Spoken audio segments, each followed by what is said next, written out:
おはようございます。めぐりかみたちです。今日はオーブンに放り込むだけでできる簡単な子羊の料理を紹介します。今回使う材料はエポールダニョ、子羊の前足の肉を使います。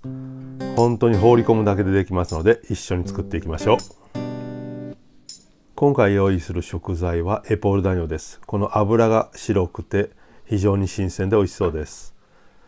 余分な油を取っていきます。この部分ですね。この部分リンパがありますので、それは取り除きます。焼いてもあまり美味しくないので、この部分ですね。余分な油と一緒に取り除きます。今回オーブンに放り込むだけですけども、多少油、あと筋ですね。その部分は取り除いておきます。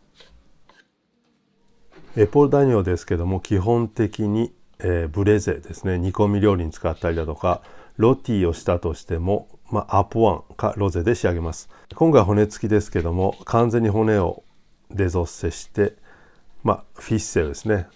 丸いバロッティンの状態にしてロティすることもあります。またその動画は他で上げたいと思いますので、そちらを参考にしてもらったらいいと思います。基本的にキュイソンは、ほぼビアンキュイという形ですね。その中でもこの骨付きのままオーブンできっちりと火を入れてやると、やはり肉がふんわり仕上がります。今回はですね、シンプルにフォンダニョ、下にフォンダニョ液体を入れて、そのままゆっくりアロゼしながらじっくりとロティというかブレゼですね、していきたいと思います。やはり骨付きだと肉の縮みが少ないので非常にふんわり美味しく仕上がります。これで下処理が終わったので、続いてアセゾネ、味付けをしていきます。まず塩と白胡椒で下味をつけていきます。こういうふうにきっちりと塩胡椒したら手で揉み込んでください。両面きっちりと塩胡椒でアセドネします。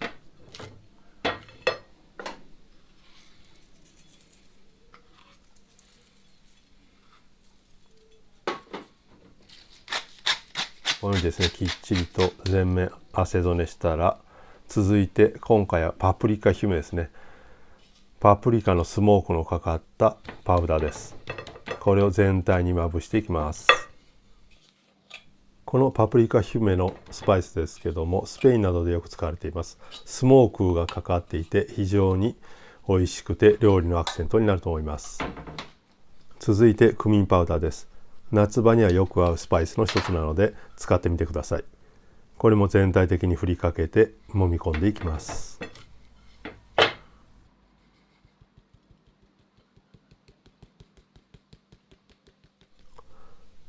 続いて混合スパイスです。これ中何入ってるかちょっと分かりませんけども、知り合いにいただいた混合スパイス、クスクス用の混合スパイスですね。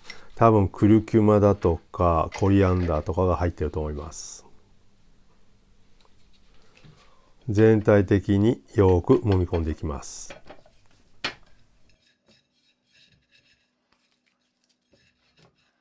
お皿の下に落ちているスパイスもきれいに肉に揉み込んだら、続いてマスタードディジョンを上に塗っていきます。下味をつけた上からマスタードを塗った方が私的にはいいと思います。なぜかというと、スパイスの上に一層マスタードの層ができるので、よりスパイスのアロマが肉に残ると思います。最後仕上げに黒胡椒を上から振りかけて、焼いた時にですね、より香ばしい香りが出るようにしています。それではオーブンに入れる準備をしていきます。別に鍋を使っても構いませんので、エポールダニョが1個入る入れ物を用意して、そこにフォンダニョ、フォンダニョがなければフォンドボーでも構いません。もしフォンなどがなければ、バンブランと水と少し醤油でも構わないと思います。そこにニンニクを入れて、先ほど味付けしたアニョですね、エポールダニョを入れます。あとはここから180度のオーブンに入れて、時々アロゼですね、上から液体をかけながら面倒を見ていきます。オーブンに入れる前に軽くオリーブオイルを表面にかけて、あとはオーブンに入れるだけになります。180度のオーブンに放り込みます。あとはタイマーをかけて、これでちょうど40分後ですね。こんな感じで綺麗に焼き上がってきてますけども、まだまだ火が入っていません。ここで下の液体ですね、フォンダーニョをアロゼしてあります。このアロゼをすることによってフォンダーニョのうまみがまた肉にかかってより美味しく仕上がります。アロゼが終わったらまた180度のオーブンに戻します。これで50分経ちました。トータル90分、1時間半オーブンに入っていることになります。火が入ったかどうかの目安ですけども、今この部分ですね、ジャレの部分、筋肉が骨から剥がれてきています。こうなればほぼ火が入った状態になります。あとこの肩甲骨がちょっと出てきている感じですね。こうなれば火が入った証拠です。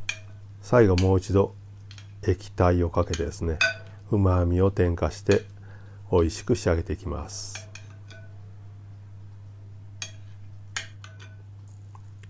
この後オーブンから出したので30分ほどゆっくりと休ませます。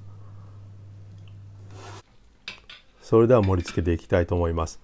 このようにですね、大皿で食卓に出してみんなで取り分けるっていうスタイルがいいと思います。今回付け合わせはティアンですね。またその動画ありますのでそちら参考にしてもらったらいいと思います。夏野菜のティアンになります。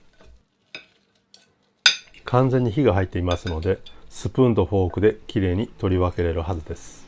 今回シンプルにニンニクしか入っていませんけども、ここにオリーブですね、黒緑のオリーブを入れても美味しいですし、トマトスリーズ、プチトマトなんかを入れても構わないと思いますし、あとレモンコンフィなどを入れても美味しいと思います。その辺は好みでアレンジしてもらったらいいと思います。ただこれ本当オーブンに入れてほっとくだけなので非常に楽ですし簡単にできるし、しかも美味しいというエポールダニョの料理になります。このようにですね、肩甲骨の裏部分、ミスジの部分ですね、非常に美味しい部分もこのようにきれいに取ってあります。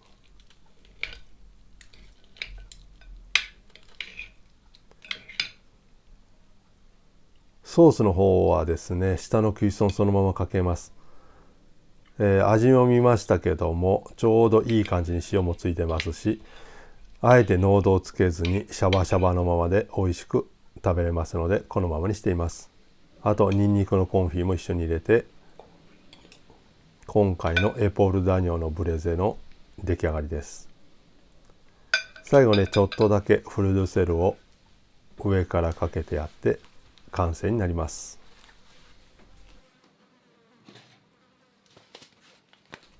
今回は本当にシンプルに仕上げましたけども、一緒にオーブンにタイム、ローリエ、ロマランなどを入れても美味しく仕上がります。自由に好みでいろんなスパイス、香草などを使って試してみてください。最後までご視聴ありがとうございました。また次回もよろしくお願いします。それではお疲れ様でした。ボナペティー。